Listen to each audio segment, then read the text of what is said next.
विंता तो यहाँ नहीं है, पर यदि यहाँ नहीं है तो कहाँ है? न जाने इस बार क्या खेल खेल रही है मेरे साथ। ओम श्री महालक्ष्मी नमः। ओम श्री महालक्ष्मी नमः। ओम श्री महालक्ष्मी नमः। तू ही मेरा सच्चा मित्र है, तूने मुझे नहीं छोड़ा। उस स्त्री को देखा, मुझे यहाँ छोड़ के चली गई। दुष्टा रहेगी, तुम मुझे छोड़कर नहीं जाएगा ना?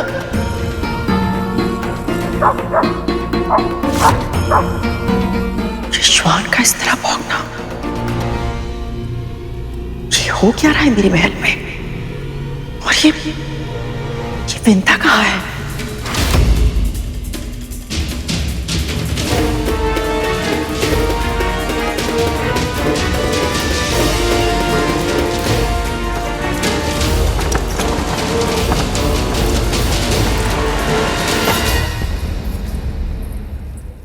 चलिए बाबा, भीतर चलिए, आइए। इतनी देर से आना तो आई क्यों?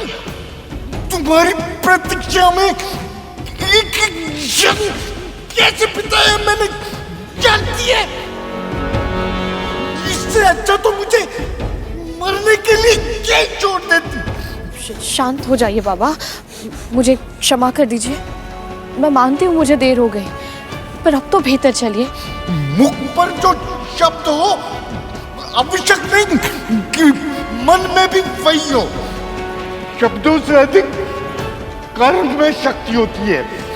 क्षमा चाहिए ना तो कान पकड़ खड़ी हो, फिर बैठ, फिर खड़ी हो, उठक बैठक कर और क्षमा मांग, तब करूंगा क्षमा। चल कर उठक बैठक।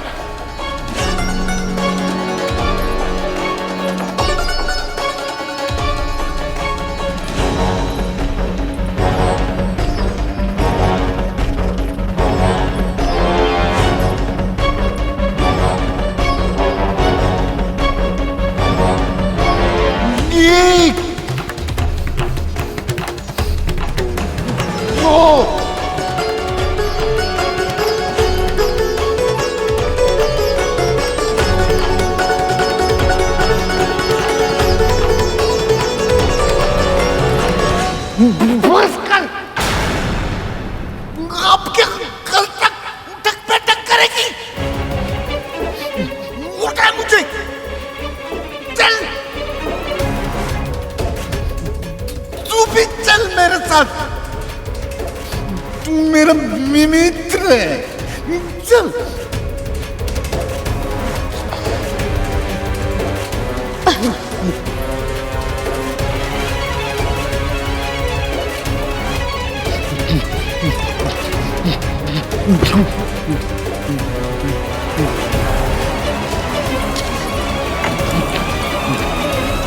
गिराना मत। कुछ नहीं होगा बाबा।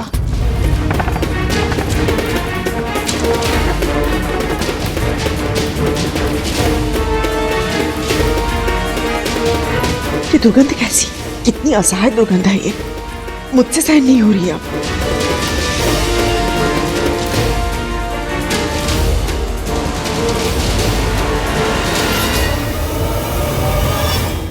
प्रभु आपका बहुत बहुत धन्यवाद कि विंता माँ बच गई। यदि कद्रू माँ देख लेती तो विंता माँ को बहुत बड़ा दंड देती।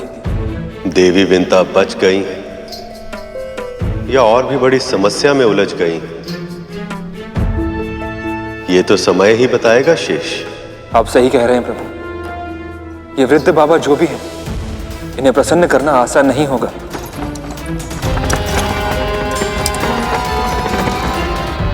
जिस प्रकार विंता माँ के सहारे वो यहां तक आए, लगता नहीं इतनी आसानी से जाएंगे। तन से इतनी भीषण दुर्गंध आ रही, और अकेले भी तो नहीं आए, श्वान को साथ ले आए हैं। इनके अस्तित्व को रहस्य रख पाना विंता माँ के लिए कठिन होगा। इन दोनों प्राणियों को महल के भीतर लाने के लिए वो पहले ही कद्रू माँ से सत्य छुपा चुकी हैं। पता नहीं अब और क्या क्या करना होगा उन्हें। आइए बाबा, संभल कर। वहां वन में मैं ही रंग था और मैं ही राजा था। ये तुम मुझे कहाँ ले आई है? क्षमा कीजिएगा बाबा, वहाँ वन में आपको अकेले छोड़ना उचित नहीं लगा मुझे। मैंने सोचा यहाँ आपकी सेवा और भी अच्छी तरह कर पाऊंगी। कर लेना सेवा, पर मैं बैठूंगा कहाँ? आप आइए यहाँ विराजिए, आइए। मछली मारी गई है तेरी के आसन पर मैं कैसे बैठ सकता हूँ? क्षमा कीजिए बाबा, आप वहाँ विराजिए, मैं दूसरा आसन बिछा देती हूँ। हाँ, आइए।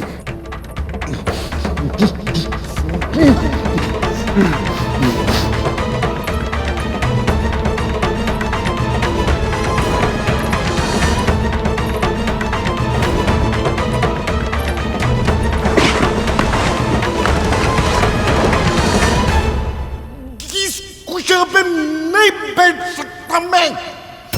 चुपेगा मुझे? अंधी है क्या? दिखाई नहीं देता? मैं कुष्ठ रोगी हूँ। कुष्ठ रोगी को कोमल आसन चाहिए होता है। कुछ और दे।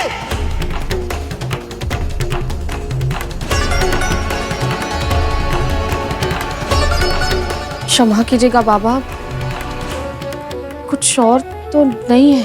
झूठी असत्य भाषण सुना रही है मुझे।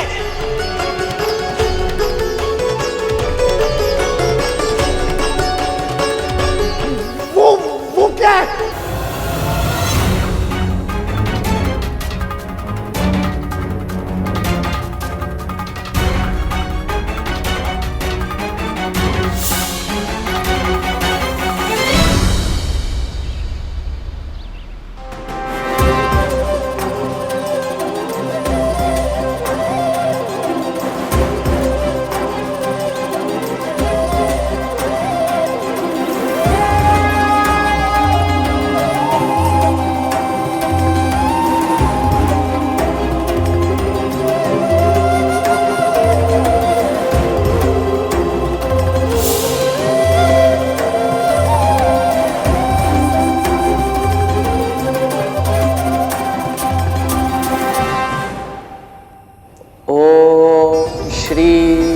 महालक्ष्मी नमः।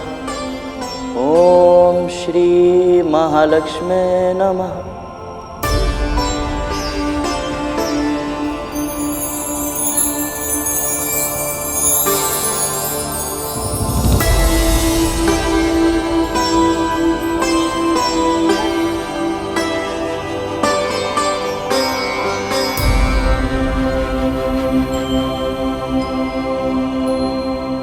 माँ,